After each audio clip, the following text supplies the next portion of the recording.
Good morning, students. I welcome you once again in the class of English. And this week we are learning a very beautiful poem, encouraging poem, and it is no doubt to build up self-confidence if you focus on each word of the poetess. That will inspire you and motivate you a lot. So the poem, that is your word, means our word, is composed by Georgia Douglas Johnson. And in the first video I had explained you the biography, the important work of Georgia. At the same time I detailed you the summary, the objective of the poem, the theme of the poem, and it was so beautiful, so nice, so encouraging. In fact, here I have brought you today all the stanzas of the poem, and I will explain you, I will detail you what the lines tell us, what does it teach us, how does each word of the poetess energizes us. This is what the beauty of this poem, your word.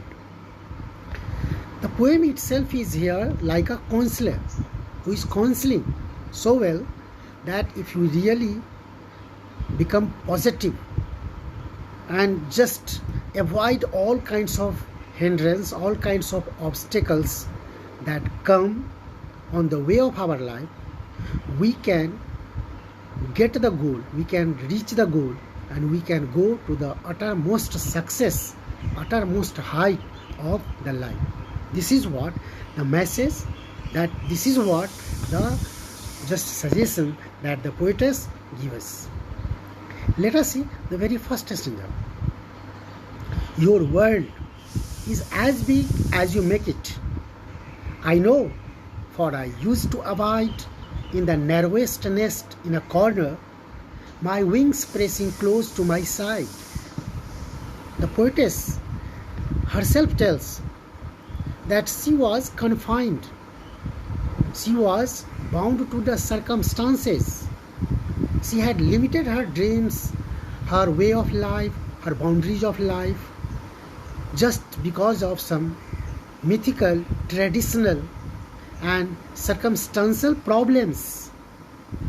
But she tells that she made her world as big as she had imagined, and she felt in her life all. She fulfilled her dream, her ambitions, her aspirations that she had set. So she is telling us as well, she is encouraging, motivating, and telling us that our world is also as big as we make it, as we think it. Not the world in which we are living and we are supposed to live. We have to go beyond that, and that is limitless, boundaryless. She is telling further, I know, for I used to abide in the narrowest nest in a corner.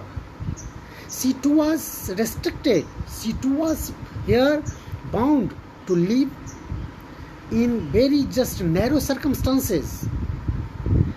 And her wings, means her desire, her willpower, was restricted, pressed close by her side.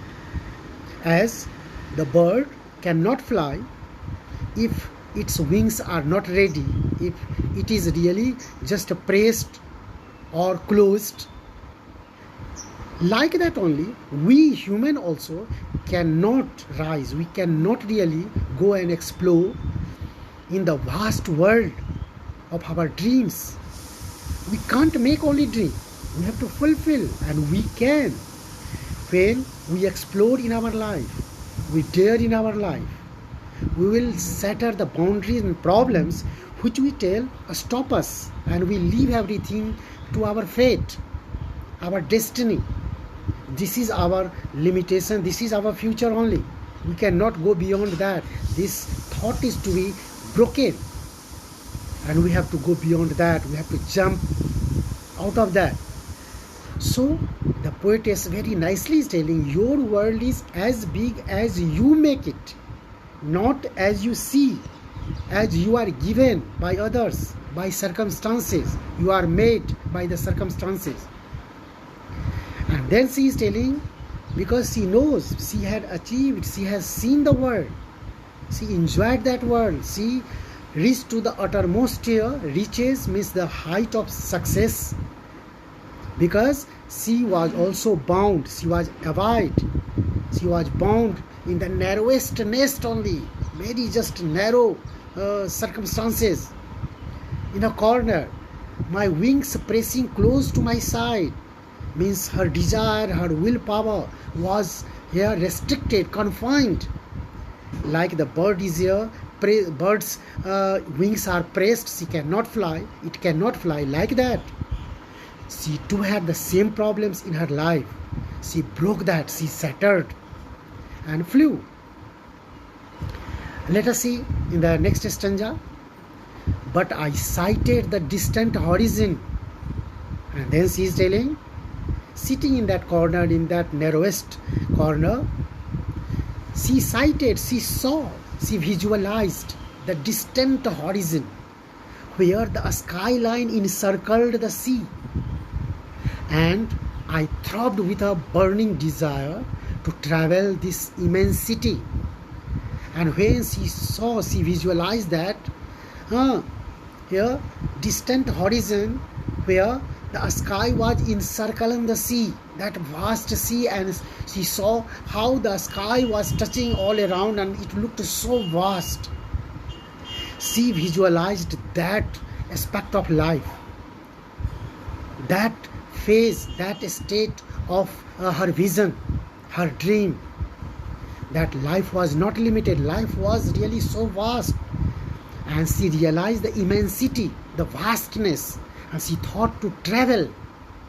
Her desire throbbed, her desire started burning, and she realized that the dream was not restricted, and we have just to give the shape to our dream in that circumstances, which were no doubt surrounded, restricted from some certain here mythical, traditional, social problems and boundaries.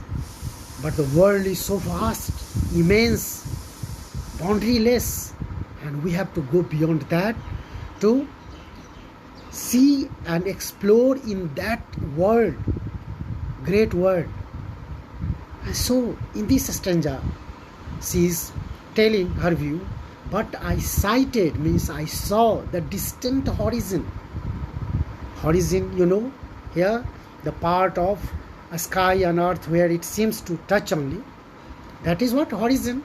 So she saw, she realized that the sky that was touching the sea, it was so vast, so immense. And then her desire throbbed, started beating from inside within.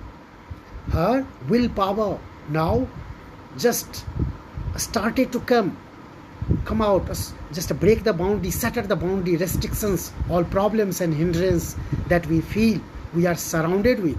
She broke that all with a burning desire, and she had now a strong desire, the desire which could not be stopped by any restrictions, by any kind of your boundaries, and that wanted to travel this immensity, that vastness. She made up her mind. She had to go beyond that. Her limitation was not where she was living, where she was really used to, she had made to use to see only the boundaries. And then I battered the cordons around me and cradled my wings on the breeze, then soared to the uttermost reaches with rapture, with power, and with ease. And then she is encouraging us, telling how we can go, how she did, and that inspires us. She is telling, I battered the cordons. The poetess shattered, broke all the restrictions, all the boundaries, all the hindrances and obstacles that came on the way of her life, that she was surrounded, which she was surrounded with. I battered the cordons, I broke all the restrictions, all the boundaries around me with which she was bound in her life, and cradled my wings, and then she gave the speed to her wing on the breeze, like the bird just fly, just soar in the sky, then soared to the uttermost reaches, and then I started flying. Means the poetess just explored, observed her just maximum potentiality that lay within her, and she realized that she had immense potentiality, she had endless potentiality, a scope, power, energy she could achieve. And so she telling, then soared, she flew to uttermost reaches, as the bird goes just high and high up in the sky. She also, the poetess also, this is what just a simile, that the poetess explored in her life, discovered all her potentiality, all her energy, all her power that was lying within herself. As the bird when fly to the highest sky, then only it can see the vastness. So the poetess as well saw the same kind of just a scope and opportunity in her life when she broke those boundaries, those obstacles, problems which came, which were restricting her. With a rapture, with joy, with enthusiasm, with power, the energy she had, with that power, she flew, she reached there, and with ease, comfortably, she did so. She was able to do so. And this is what she is telling, she is inspiring all of us to do, and we can do. She is telling, we can do it easily without any problem. And that's why we should learn. This is a lesson for all of us. We always make responsible to our fate, our poor and just unfortunate, just luck. This is not so. We are the maker of our fate. We are the maker of our destiny, our future. And we are the creator of our dream. We cannot blame to the surroundings. We cannot depend on our fate. We have to create, we have to make ourselves. That all potentiality lie within us. We have to discover. We have to feel. We have to explore within. And then we can find that everything that we think, we just dream, we want to achieve, we want to enjoy, is within that boundary, within our power. We can do, we can achieve. So this is what a poem, Your World. She is telling your world, that means our world, and we can make it. So I am sure that you must have understood the message and the moral that the poem is giving to us. It is energizing to all of us with great energy, with great power. And I am sure that you must have learnt a lot from this poem. And in the next video session, I will discuss the question answers from the exercise. What are the questions? What will be the proper answer of that? And these two videos, the first one that contained the summary, the biography, and the second one That was the explanation of the poem. I'm sure that you must have benefited well, you must have enjoyed well. So thank you, students. Thank you very much. Be safe, be careful. We will again meet in the next video session. Thank you, students. Thank you.